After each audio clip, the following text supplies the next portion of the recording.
જૂનાગઢ વિસાવદર વિધાનસભા ચૂંટણીમાં માહોલ ગરમાયો. ભાજપના ઉમેદવાર કિરીટ પટેલના ફોર્મ સામે વાંધો ઉઠાવ્યો. અપક્ષના ઉમેદવાર રજનીકાંત વાઘાણી દ્વારા લેવાયો વાંધો. સરકારી ફોર્મમાં બદલાવ કરી મરજી મુજબનું ફોર્મ રજૂ કર્યા હોવાનો આક્ષેપ. ઉમેદવારી કરતી વખતે સરકારે નક્કી કરેલ ફોર્મેટ પ્રમાણે એફિડેવિટ આપવાનું હોય છે.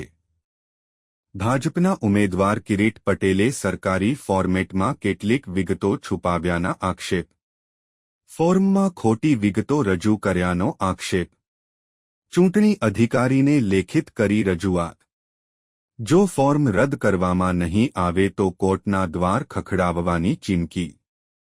રિપોર્ટર આસિફ કાદરી, વિસાવદર.